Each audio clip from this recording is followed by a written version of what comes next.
Hey, folks! Thanks for tuning into the BAM podcast. I am your host, Mike Lafferty, and the excited fellow below me is Mike Myler. How you doing, Mike? I am doing pretty damn good. How's everybody else doing? I'm all right. I'm all right for a winter day in the middle of a pandemic. I'm as good as you can imagine. This is all water, I promise. And next to him is Mr. John Kennedy, his co-author in his most recent project. How you doing, sir? I'm doing pretty good. It is also a pretty chilly day here in Indiana. Where in Indiana? Indianapolis. Oh, yeah, I grew up on the east side. I grew up on the east side, too. Go Warriors. Holy shit, I went to Warren Central High School. Oh, really? Class of 90.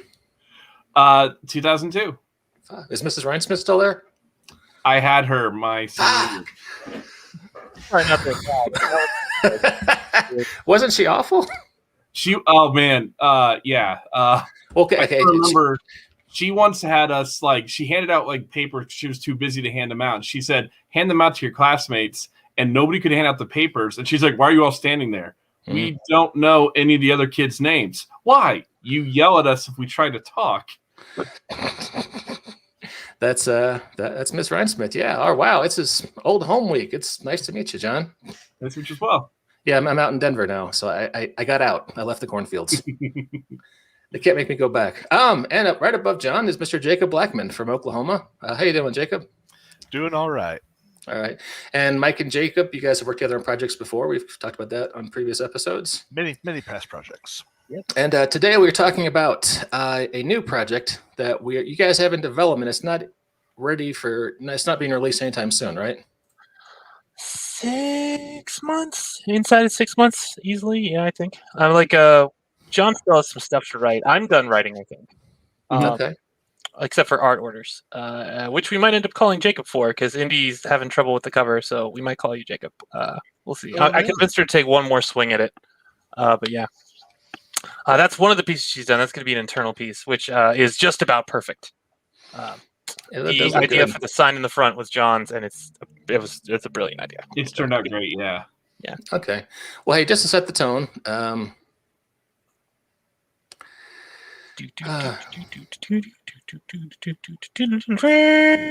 you guys hear me? Yes.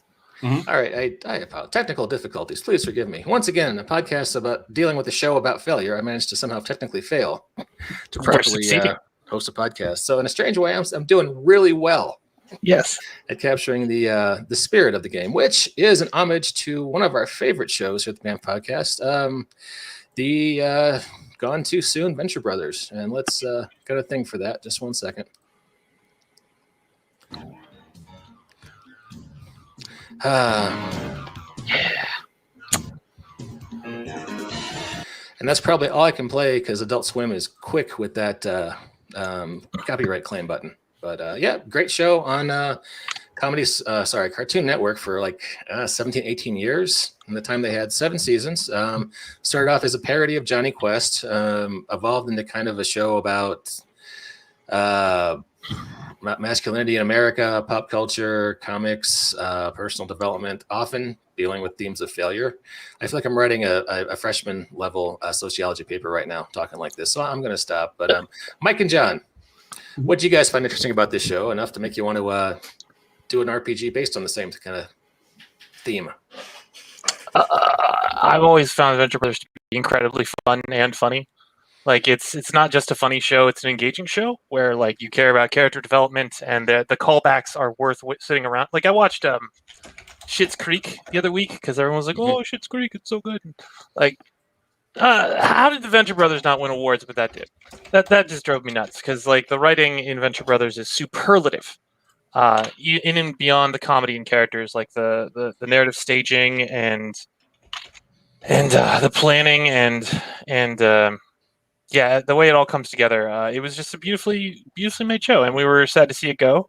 So when that happened, John and I lamented on Twitter, and he was like, "We should make an RPG," and I was like, "Okay." And that was half a year ago?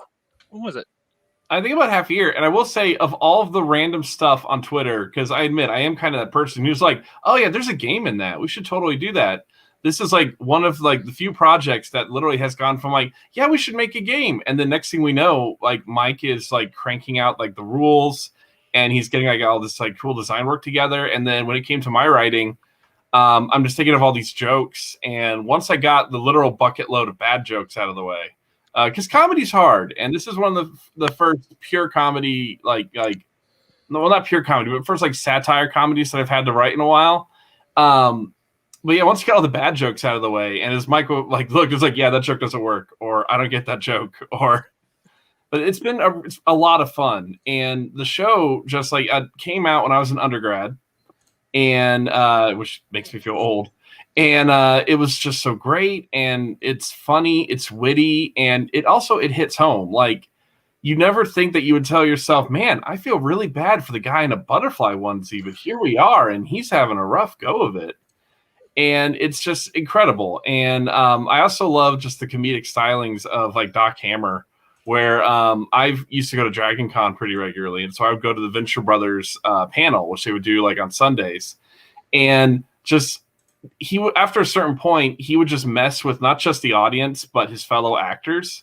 And one time, I think it was like 2016, he did a fake reality show called Let's Do Smoking. And it was a 70s style talk show where he even had an intro made, and they had like fake clips of him like laughing at like, like some guests off camera. And he came out there on stage in a 70s style suit, and he's messing with all of the other ones, and he gets all the actors out there, and he told none of them because they're slowly walking on the stage like, what's going on? You don't do a 70s style show. And then he'd like, oh, Venture Brothers, is that your new TV show? Tell me what working on that is like. And he's like, you're the boss. You wrote it. And I'm just in the audience just laughing along because that's kind of my weird sense of humor. And so making a game where like we explore the themes of Venture Brothers because it's got some complex themes, but also just I'm trying to think of a way to describe it that would make like anybody listening to this really want to buy the game. It's like the nonsensical fun where, it's like hilariously fulfilling nonsensical fun. Yeah. You're going to be fighting a guy who uses frogmen for villains, not like Navy frogmen, but like, no, he dressed them in like the Mario Brothers frog suit, and they're trying to steal something that's kind of pointless. And now you're taking on the frogmen. The Sockromancer. Cybercock. Cybercock was a good move on your part, I got to tell you.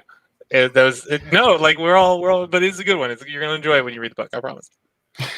Because it's a robot chicken? Close. Yeah. No, not what you're thinking either. Oh, boy. I simultaneously want to know a lot more and much, much less about your Cybercock. Moving right along. Hey, John, you didn't go to IU, did you? No, I went to Purdue. Oh, I was at Purdue. You too. I think Mike is your origin character, John. We are the same guy trapped in two bodies. We're just spreading our influence across the United States. Yeah. Well, yeah. West Lafayette's depressing, right? Yeah. Okay, sorry. Go ahead, Mr. Myler. I was gonna say when you make a character in the game, you pick a class, and like two of the classes are hero and villain, and when you make a hero or villain, you also make an origin character who like never actually appears in the game, only in flashbacks. Mm-hmm. And that's why I was like, oh, you're his origin character, because like. Yeah. It seems like we've. Wow, that takes me back, man. Purdue. That was, oh God. Remember that drive up 65 to Purdue, the cornfields that never ended. I was cut across 52, but that was more cornfields. Yeah. All right. Well, hey, enough Hoosier State nonsense. So you guys are doing a Powered by the Apocalypse game. That's an interesting choice. Why did you decide to go that way, especially for a comedy game? Oh, well, John didn't really know what kind of game to make. He just knew he wanted to make one. And I have a little bit of experience with Powered by the Apocalypse. I might have told this story before, but it's a funny one, so I'm going to tell it again. 1 year for Gen Con, I was trying to find a badge, and Magpie Games was like, oh, we're offering badges for GMs. And so I looked through the things. I was like, oh, excellent. Superheroes Apocalypse. I actually have a book about this. I can definitely run these games no matter what system it is. So I signed up for it. And then I showed up to to get my materials, and I'm looking through it, and it's like Powered by the Apocalypse masks teenage superheroes, and the stories of being teenage superheroes. I was like, oh no, this is terrible for me. this is not what I thought I was going to do. And I ended up running the games. Everyone enjoyed them, but yeah, that was my introduction to Powered by the Apocalypse. So I understand it's a very narrative system, and it gives you like lots of leeway as a player that you wouldn't get with like a regular resource-based game, like most of the D20 variants. So yeah, when he was like, let's make a comedy animated nostalgia game, that was my first go-to. I was like, yes, Powered by the Apocalypse. It's simple, it's fast, it gives people more than enough rope to hang themselves. That's exactly what I want in this game about failure.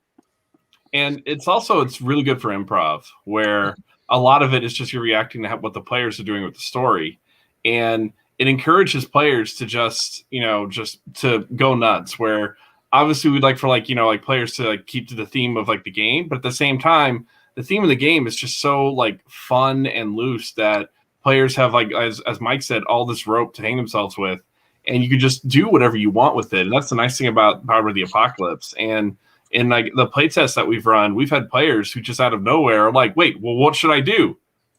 I'm going to throw the important thing in the ocean. Why? Go throw it in the ocean. Getting rid of the evidence. Yeah.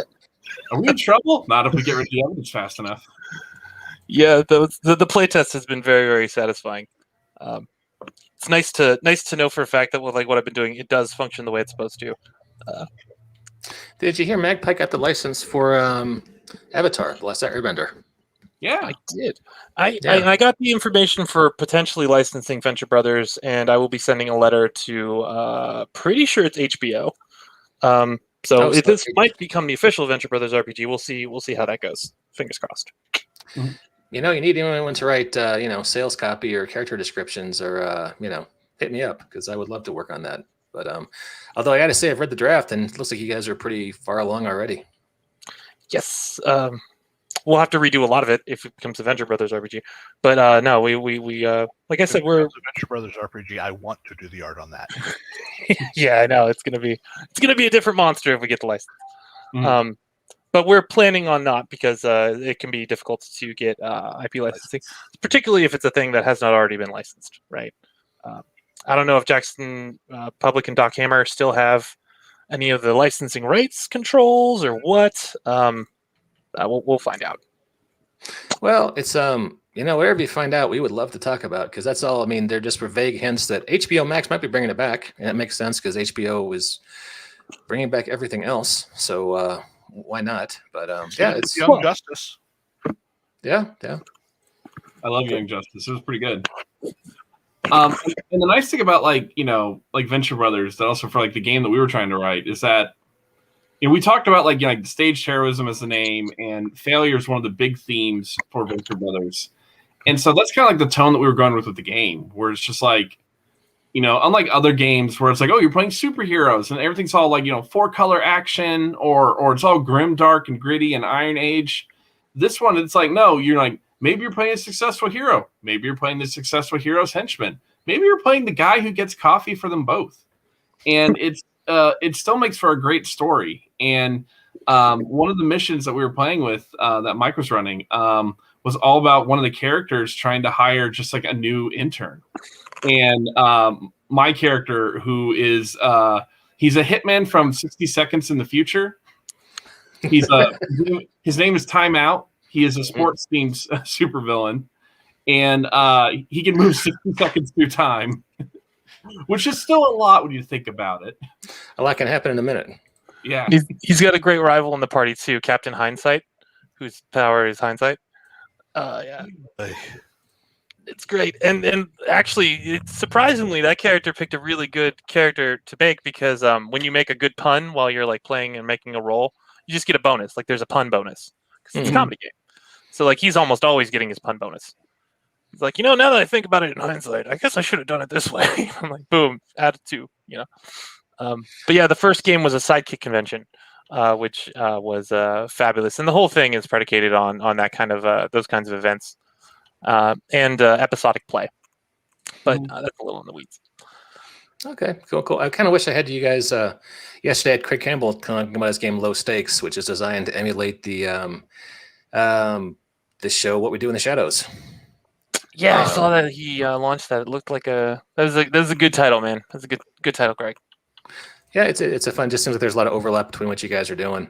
Although, admittedly, What We Do in the Shadows is a lot more absurd slapstick without some of the melancholy and pathos that you get in Venture Brothers. How do you guys handle more serious themes, or are we really aiming just for kind of the more comedy elements? there's not a mechanic for finding out that your father was a bigger failure than you ever anticipated, or that you were actually a clone and everything you know is a lie. Because that's hard to get into a random event table, right? Yeah, those are not baked into the system, although that's certainly things that could happen. Let me see. There's some serious stuff. There's like combats, and I would say the more serious thing is sense of realism. So, for instance, law and legality like plays a pretty decent role. There's like 4 or 5 lawyers in the like cast section because like there is an organization, the Coalition of Worldwide Liberty, COWL, that is arrayed against the various science heroes and the Federal Abnormal Bureau and stuff like that. So the sense of seriousness would come from like that realism to bring in bureaucratic agencies and the kind of like humdrum. What's the right word I want? Pause that happens a lot in Venture Brothers, where it's like, okay, well, hold on. Do you have the permit for that super death laser? Because if you don't, I'm gonna have to call the office and like that kind of thing. We definitely have that hard baked in. But as far as like you murdered my sister kind of things, like nah, I don't think there's anything like that in there. All right, cool. So what's the plan? Are you guys going to be kickstarting this in 6 months, or bring it out for con season in the summer if there is a con season in the summer, or what's the plan? I have another project that's going to Kickstarter sooner called Legendary Adventures. It's like Epic Rules for 5e. www.epic5e.com, everybody. Epic5e.com. Epic5e.com. But yeah, we'll probably look at this in maybe June or August. It depends on how the art schedule works out and if HBO has any interest at all in licensing and stuff like that. A lot of it's still up in the yeah, we got the base script done, which is just the big hurdle. Okay, cool. Well, good luck with HBO. My fingers are crossed for you. So what was that URL again? I can throw it in the show links. Epic 5e or what was that? Yeah, epic5e.com. Epic. Nice and simple. Okay. Because Google does. Yeah, that's cool. I finished uploading the print proof to the printer yesterday. So I'll be ordering my proof and hopefully in the next 2 months I'll have that up and running. All right. Sweet. So what was the most challenging part of this game for you guys? Probably like nailing the tone without having the game be reduced to like a 20-minute thing that you play once and then you set it down again. Because Mike and I, like, obviously we want to have fun making it, and it's a game about humor. And we understand that this might not be someone's 5-year spanning campaign. But at the same time, we wanted to make it so that it's a fun enough game that players can make the characters, and then they do want to show up next week and play the game. And not that it's like next week, it's like, yeah, can we play like RuneQuest next week, or can we play like some other game? And trying to make it so it's like, no, this is a real game. Because with a lot of satire stuff, people are like, oh, is this real, or is this your April Fool's joke?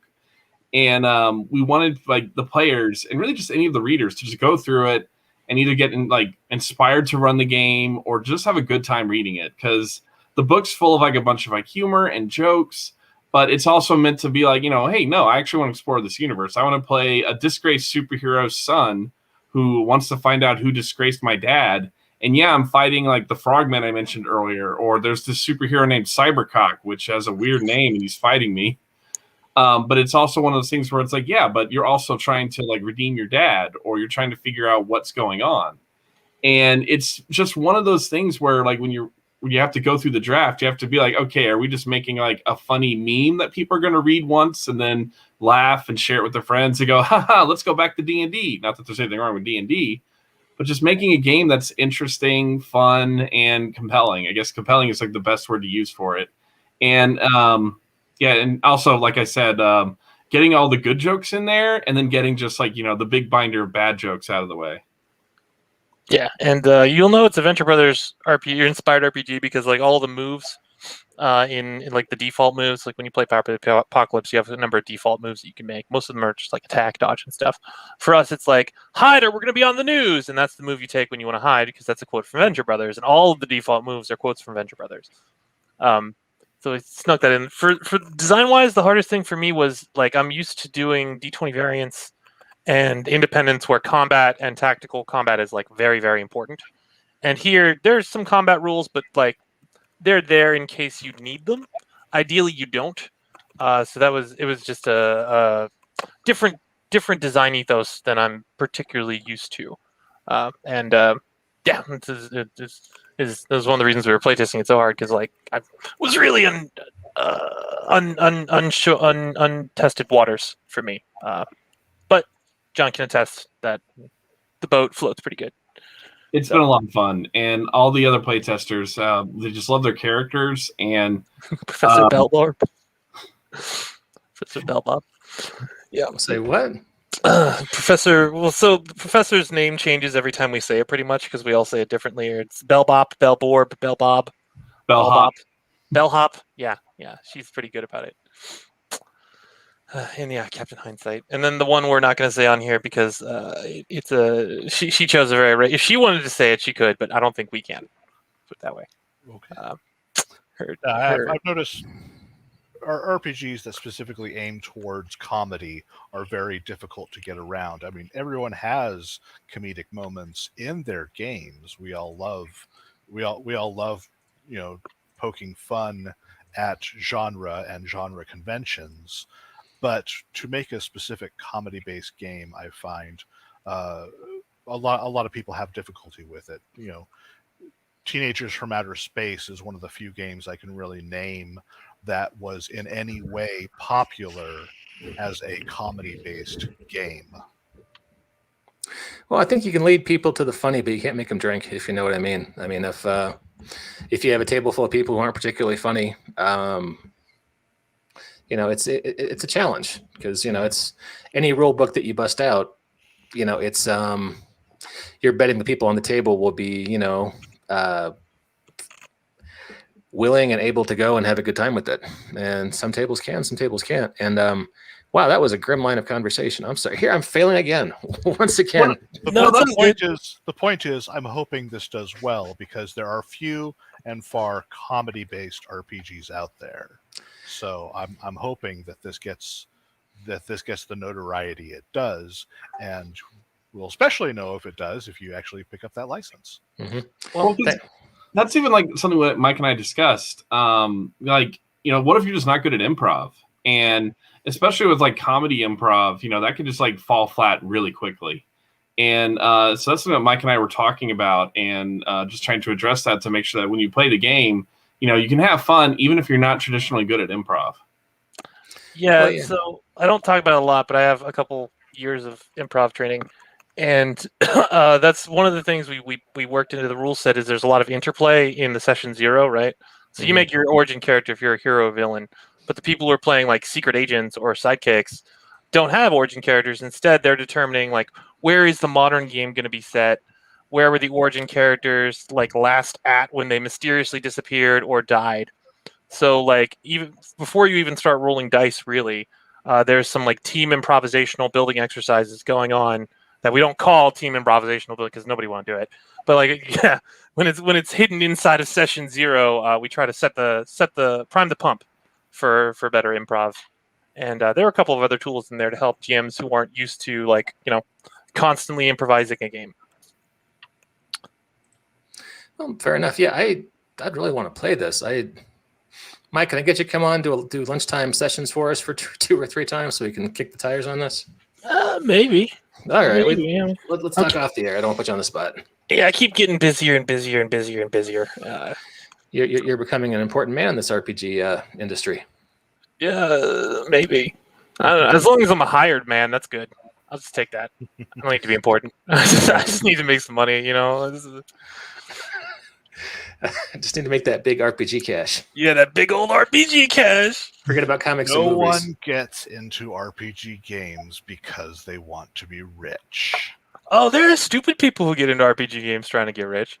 We see those every couple of years. Yeah. There's a couple of get-rich-quick schemes, but... Yeah. And see how popular they are? I don't know. I'm kind of wishing I'd pumped and dump on GameStop last week, but that could be a gaming get-rich-quick scheme. A couple of my designers did. Oh, I sweet. was like, "Are you still down to work on this project?" And they were like, "Yeah, we're yes." Good. I'm glad that I don't have to worry so much about you paying your rent and stuff. That's great. It's not like the Bitcoin boom. You could just make a couple hundred and get out. So yeah, sweet. All right. I think this is a great project, and I'm really excited about it. Can we have you guys come back on when you get ready to kickstart it, or however you decide to release it? And oh my God, if you actually get the license, yeah, would love to have you guys come on and delve into what that whole process is like. Because I talked to Cam Banks. I've talked to a few other publishers about the arcane and Byzantine methods of license negotiation. And I'd just like to know if it's a fun story, I'd like to know more about it. If it's hours and hours with you on a Zoom call with a lawyer, maybe not so much, but yeah, I've done a couple IP things before, and it really just depends on the terms. Mhm. Some places are way more strict about it, like Games Workshop and 2000 AD or Revolution. People who own 2000 AD are very Mhm. specific. They have to approve everything. If you can do a Kickstarter, they got to prove it. Every book, they need to read through the whole thing and prove it. But not all of them are super tight like that. I imagine Venture Bros will probably be pretty tight, but I think we'll be in good company for that between me and John. Yeah, well, I mean, if HBO is involved, that's Warner Brothers. So yeah, they've got some of those ninja robot lawyers, so it'd be a whole other level for you. But Yeah.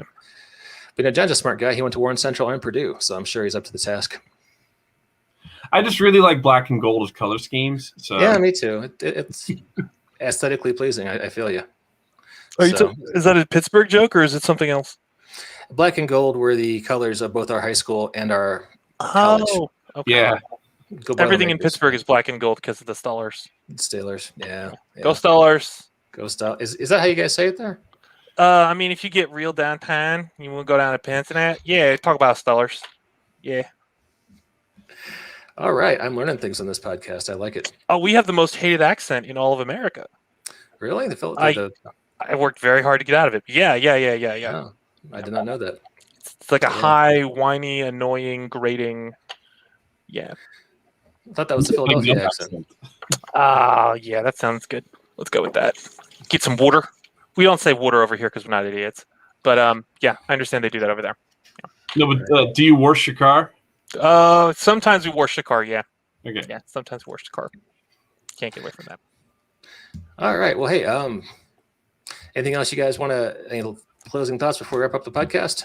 We don't have a mailing list or anything, but if you want to stay up to date with what's going on with Staged Heroism, you can follow me at Mike Myler 2, or you can follow John at JK Myth on the Twitter, and that'll probably be the most reliable means to hear from us about this.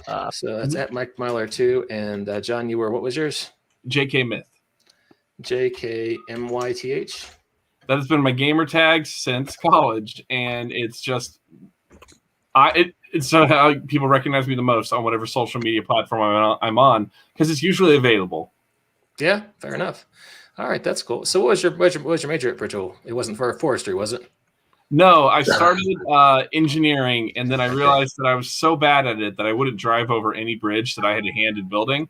So I bounced around, and then I finally settled in liberal arts, and I have a history degree, an English degree, and a creative writing degree. Oh, sweet. Yeah, I started off in forestry and decided I knew a lot of guys that were just like you. They got into engineering and like, oh my God, I hate this. So they got into things that they didn't hate quite so much. But my degree's in, it doesn't fucking matter. We're talking RPGs on this podcast. Sorry. We can chat about Purdue, Indiana stuff some other times. All right. Well, hey, Mike, John, Jacob, appreciate all you guys coming on. Jacob, any last words for you before we wrap things up? I got my Kickstarter copy of Pew Pew Pew. All right. I also have my Kickstarter copy of Pew Pew. Oh, I'm supposed to message you about. Oh yeah, that's right. I can hook you up. I can hook you up, Mike. Yeah, right. no. I just remembered that you asked me to message you the other day, and I completely forgot. Sorry. I forgot too. It's all right. I'm an old guy. I forget everything, so no worries. All right. Well, hey, to all our listeners and viewers out there, we will catch you next time on the BAMF podcast.